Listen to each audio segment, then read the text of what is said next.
Welcome to the Real Estate Pros Show, where we interview real estate investing professionals from coast to coast, as well as the service providers that serve the real estate investing industry. Our goal is simple: share what's working now to help you improve and scale your business to the next level and meet the pros that can help you get there. Real Estate Pros is powered by Investor Fuel, America's leader in helping real estate investors and professionals build the business you need to live the life you've always dreamed of. Let's start today's show.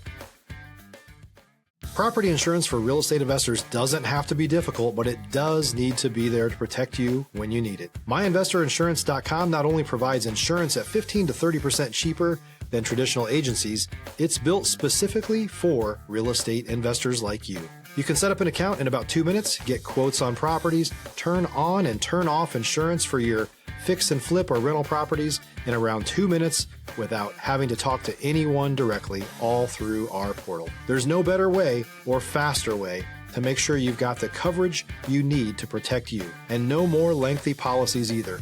Once you're set up, you're billed monthly and prorated by the day for however long your policy is active. It's powered by MSI, the third largest independent MGA, with 1.5 million customers and more than $1 billion in cumulative premiums written. Get set up today in about 2 minutes at myinvestorinsurance.com/fuel. All right, guys, welcome back to the show. I am your host, Brett McCollum, and I'm here today with Michael Greenwald. Today, we're going to be talking about personal growth and mindset. Before we do, guys, at Investor Fuel, we help real estate investors, service providers, and real estate entrepreneurs to 5X their businesses to allow them to build the businesses they've always wanted and live the lives they've always dreamed of. Without further ado, Michael, how are you, man? I'm good, Brett. Thanks for having me. I really appreciate it. Dude, I'm honored to be here with you, man. I'm excited to have the conversation with you. We got to know each other a little bit, pre-show, and genuinely excited to get into this. But before we do, man, let's do everybody a little bit of favor. Let's back up, rewind, give people some context, history. Who's Michael Greenwald? Yeah, absolutely. So currently I'm living in San Diego, California. Originally, I'm from Chicago, Illinois. Both my wife and I grew up in Chicago. Kind of lower middle class family. My first remembering of anything real estate related was my parents during the '08 housing crisis. Yeah. And they had bought a condo, and I don't actually know what happened, but they got burned pretty bad. And I had just remembered this memory in my mind that Where was that at? That condo was in Chicago? It was in the city of Chicago, yeah, downtown. Okay. All right, sorry, continue, sorry. No, you're good. And so they bought it, and something happened. It was awful. I don't really understand the full scope of what happened, but just remember that they had this terrible memory in their mind of anything real estate investing, real estate related. So that was my first, taste or introduction to real estate. But after that, went through high school, was really looking for purpose or something to do what my career would have been. So college was not the route for me. I chose to join the Marine Corps. So came out here to beautiful San Diego, California, served 5 years in the Marines. Wow. While I was enlisted, my wife and I bought our first Airbnb property, a single family home up in Big Bear, California. Ran it as an Airbnb, and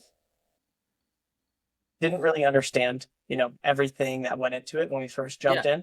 Just kind of took action, jumped in, figured it out as we went along. But, that kind of gave us the bug of real estate investing and understanding everything that comes along with it. So just had that first taste of it and couldn't get enough. So used my VA loan down here in Oceanside, and then went out, bought a few more single family homes. Been operating those for a few years. Have my residential real estate license here in California now, and we are also switching out of single family home investing into multifamily apartment syndication. Wow, incredible. And how long have you been in the real estate? For how many years now have you been doing this? Just under 4 years total.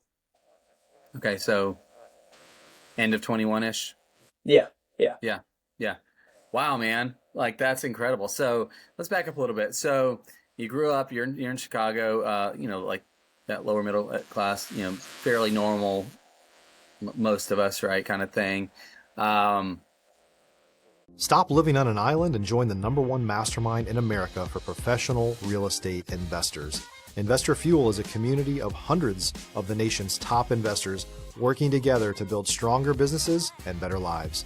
In addition to the amazing community of real estate investors acting as a board of advisors for one another, Investor Fuel members have access to 100% funding on purchase and repairs for our members only, a health insurance program, and benefits and discounts that more than pays for the membership of most of our members, meaning it's actually costing you money to not be a member of Investor Fuel. If you're looking to scale your business and build a business that allows you to live the life of your dreams, please visit investorfuel.com today and book a call with our team. you say you don't remember a lot, but did you have any idea what was going on during the '08, stuff with your parents? Did they kind of keep it kind of separate from you? They walled it off pretty well, but Yeah. you know, just the stress that I could tell they were going through, and constantly kind of worrying about, oh my gosh, are we going to lose this house? How are we going to make it through? How old were you? Probably about 10 or 11. Mm-hmm. Yeah. Yeah, and I get it, and that's what's interesting. My son's 11, right? And kids, you don't realize how much at that age even they really pick up on. You think that you're walling them out, or you think as parents, and we do try to keep them insulated from things, from struggle, because I think every parent will identify with that. But it's interesting that you're saying even at that age, like they didn't tell me, but I knew something, Yeah. Yeah, interesting. So you get out of high school, you knew college isn't for you, which that's a lot of us, right? And what led you to the Marine Corps?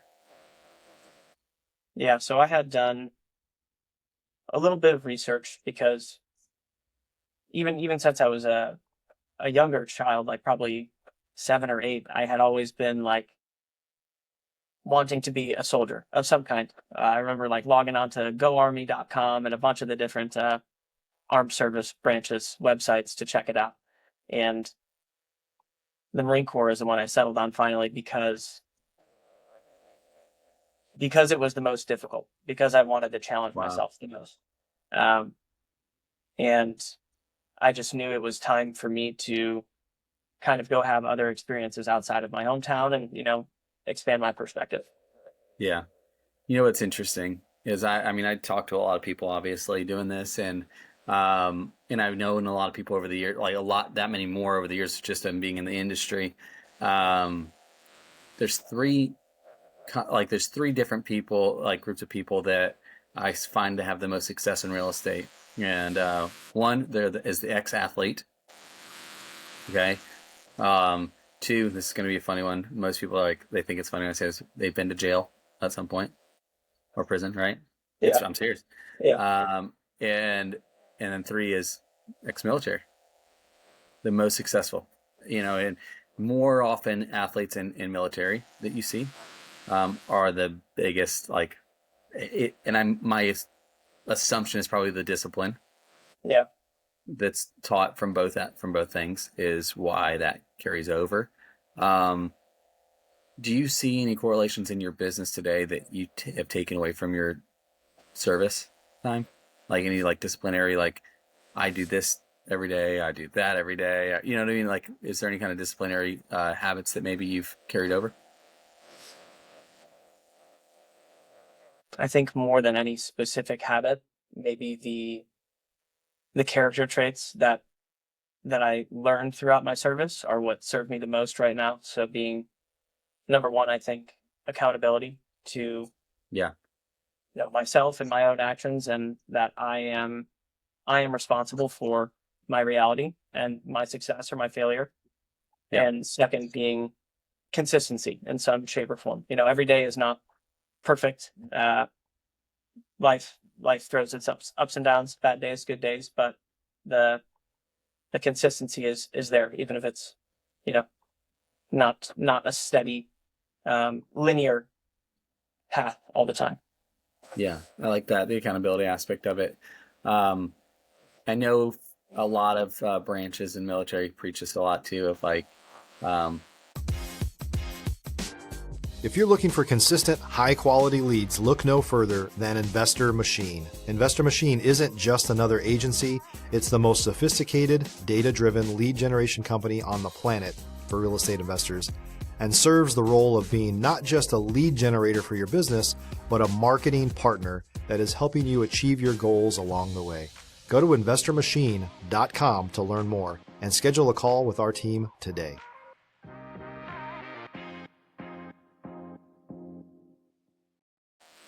you have to do your job because your neighbor beside you counts on you to do your job, Mhm. right? And I think that I see a lot of that from the folks that I know, that like, I have to do my job well because people are counting on me to do my job well. Is that do you see any, does that track at all from anything you've seen in what you do?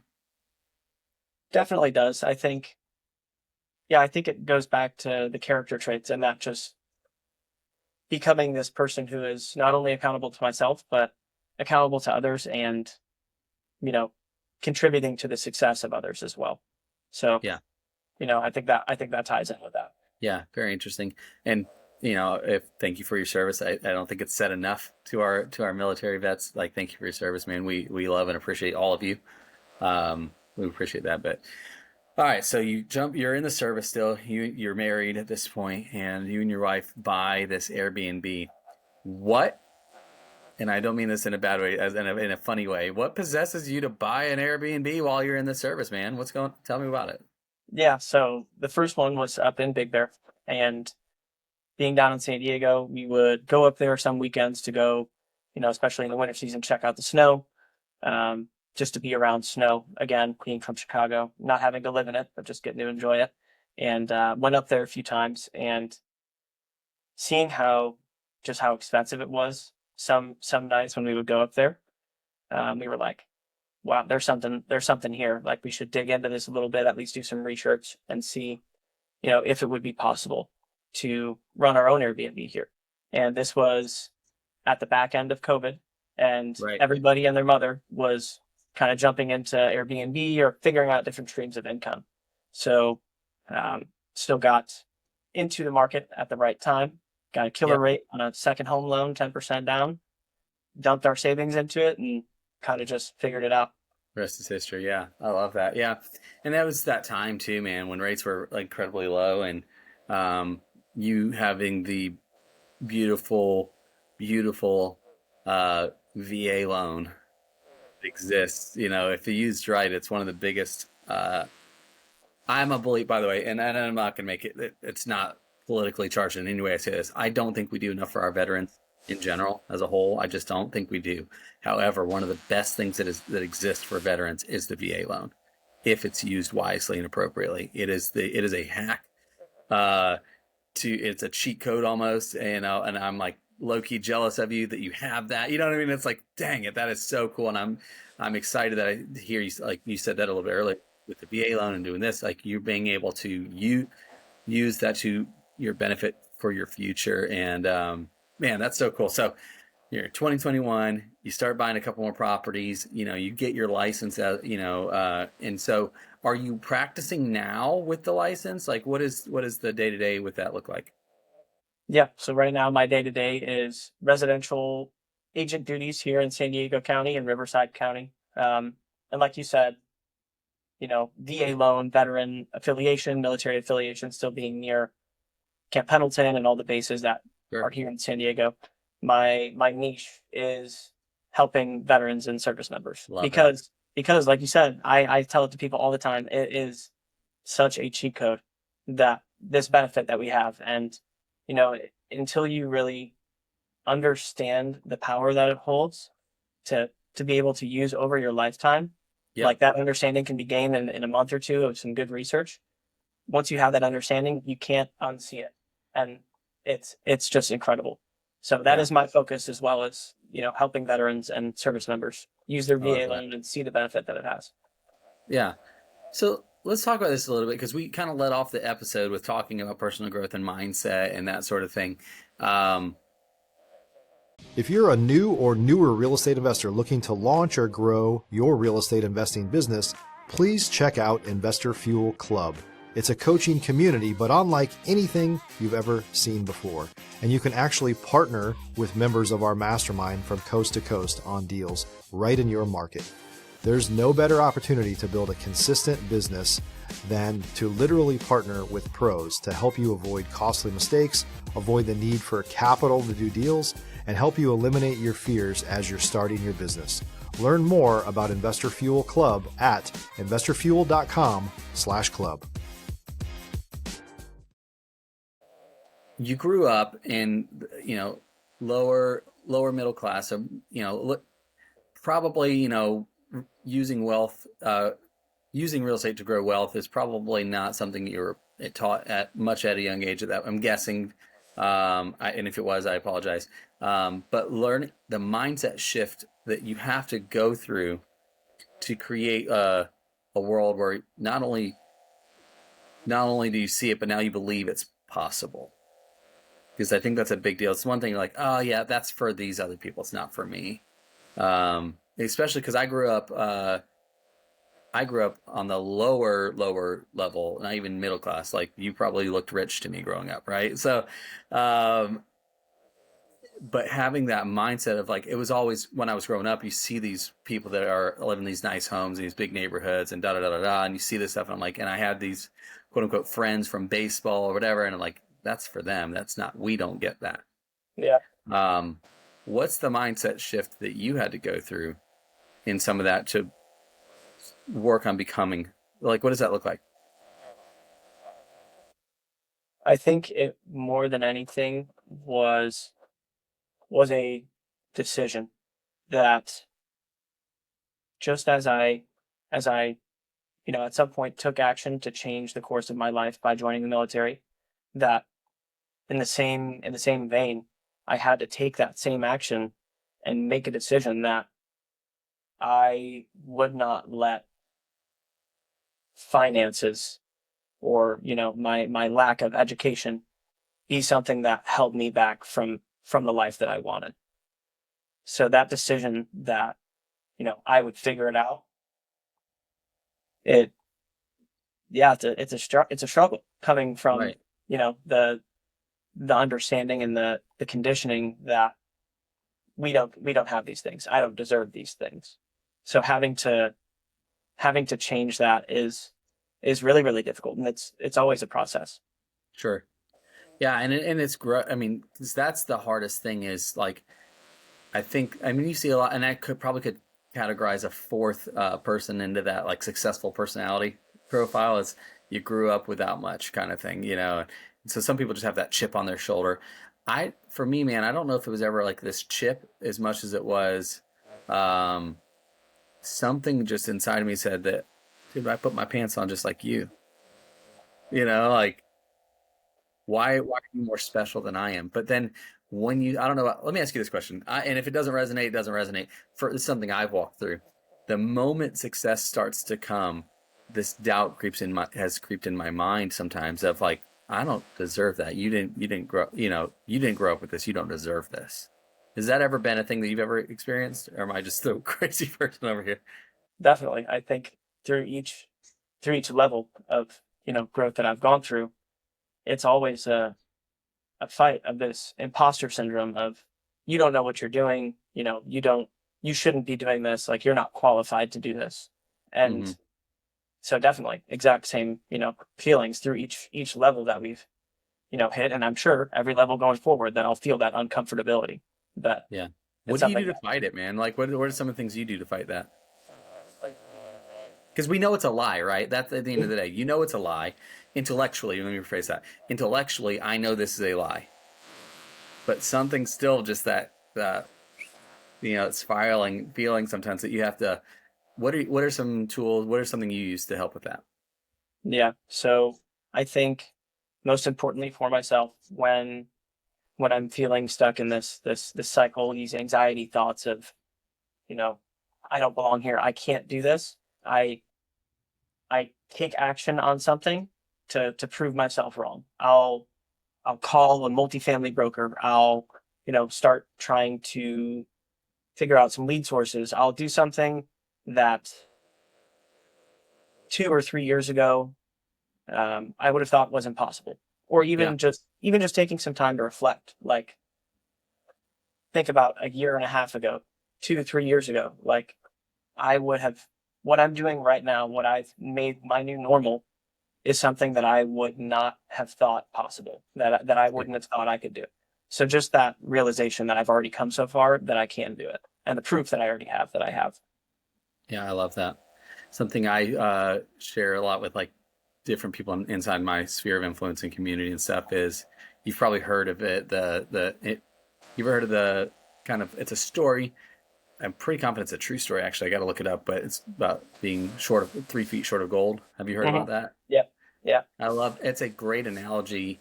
And I'll tell the 10-second, version of it really, but basically, this guy leaves New York, goes out actually to California during the gold rush, brings all of his mining equipment, starts digging, and never finds anything, decides there's a local that's living there, he sells it to him for pennies on the dollar.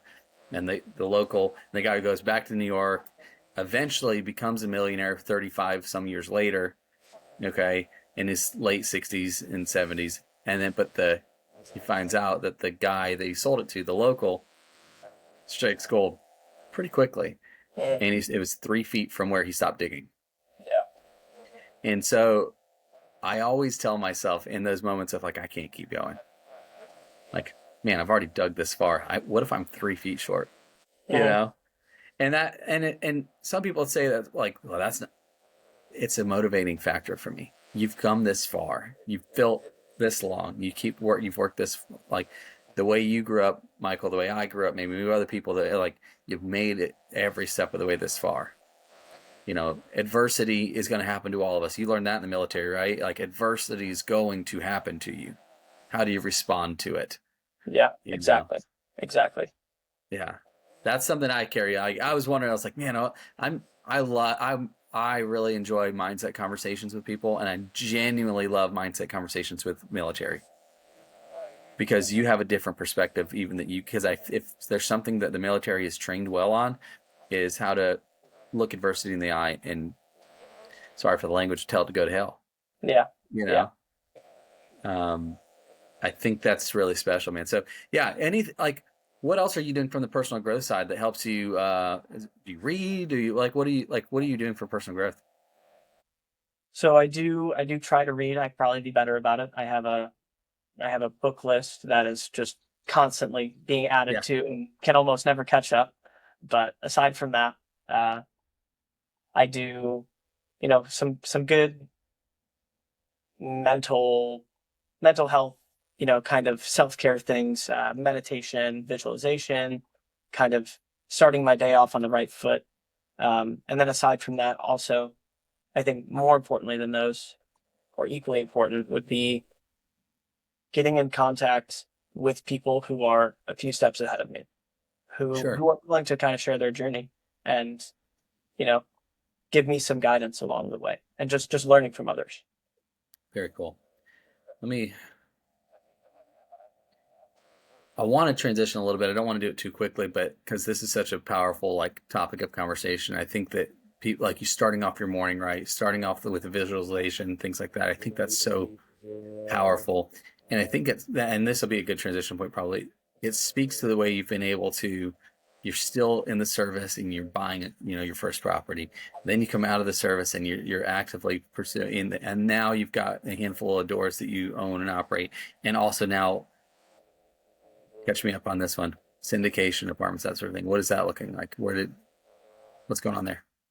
Yeah, so that was the shift from single family short-term rentals to multifamily apartment syndication. Really came with time. I think after operating these short-term rentals for so long, the initial goal jumping into them was passive income. Super not passive income when you're managing Airbnbs, especially across the country. So for the long-term vision for my wife and I is to operate these multifamily apartment buildings and assets to eventually operate them from a truly passive position. So not as a general partner, but as a limited partner where we're just, putting money into them, getting good returns from them, and kind of diversifying from there. And aside from that, it just made sense in our brains as that's the next, most logical step in our investment journey, but also jumped into that because it scared us, because it felt impossible. And, like it was so far beyond my level of understanding or realm of, grasp. Like I can own an apartment building. So having to tackle that one has been very difficult at times as well, but just love the challenge. I love that. Yeah, I mean and maybe it's really good we just had the mindset conversation, right? Talking about that leading into because it's a different animal going from a single family home, to an apartment building. Definitely. But I will say this: there are principles in real estate that exist across, whether it be a single family home, an apartment, a hotel, or name it, development opportunity, like name it, right? There are principles that exist no matter what. And something I've learned is I'm learning, let me rephrase this, because growing up without financial acumen the way I did, and I don't know, sounds like maybe similar to how you grew up too in some ways, having to learn financial acumen has been a challenge, but the principles that the wealthy use are the same that we can use in everything, right? You don't have to be, well, this person was a billionaire and of course they can buy this, da da da da da. No, dude, like the same principles apply to you and I too. Yeah. So what's the goal with the syndication department? What's the, like, you obviously you're tackling that for the first time. What's the long-term goal on that? Maybe let's fast forward this out, another 2 years. So 2 years from now, our main goal is to obviously we'll keep our single family portfolio as long as it's cash flowing and kind of just have those as little pieces of equity to pull from eventually. But on the syndication side, the main goal is get the experience that is required to actually succeed in the industry over the long term. Yeah. So getting in our first deal as a co-GP, whatever way we can come to a team and help them and, make it work and get our first deal. And then from there, continuing that same process and just learning throughout.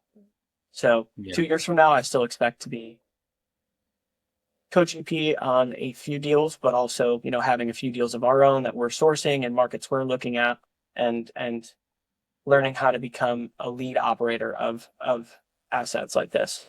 Incredible. Yeah.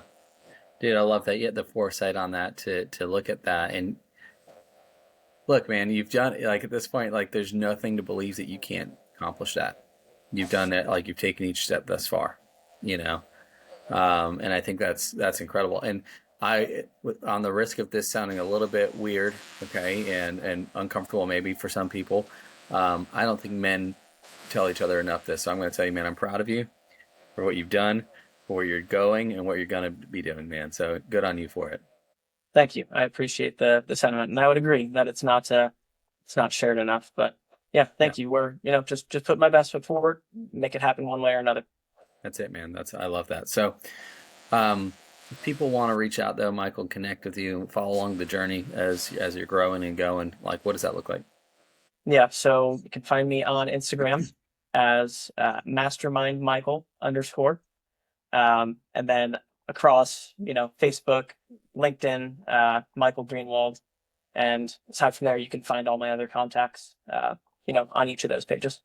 Yeah, incredible. Guys, we'll make sure we get that into the show notes. Dude, man, this has been great. I appreciate you sharing your story. I love the conversation on mindset and growth because it's, I don't think we can hear it enough, especially with some of the challenges we're facing out there today. And, and with where you're going, man, like, and constantly fighting that inner battle that we all fight, right? I don't think it gets discussed enough. So thanks for taking the time and doing that with me. Absolutely. And thanks for having me on. I appreciate it. Yeah. Perfect. Well, guys, our time is wrapping up here, but I appreciate you also hanging out with us, spending your time and energy with us, listening. And I encourage you to, like I said, follow along with Michael. But we will see each of you guys on the next episode. Take care, everybody. Thanks for joining us for today's Real Estate Pros Show. You can learn more about the amazing benefits of the Investor Fuel Mastermind community, including surrounding yourself with hundreds of other rock stars, 100% financing for your deals, and members-only discounts from vendors you're likely already using that, as a member of Investor Fuel, will save you more than the cost of your membership. Visit investorfuel.com to learn more. If you're interested in joining us as a guest of this show, please visit investorfuel.com/pros to apply. You can also check the show notes for access to free resources, how to get access to world-class lead generation, and much more. Don't forget to subscribe so you never miss another episode. Have a great day. We'll see you on the next show.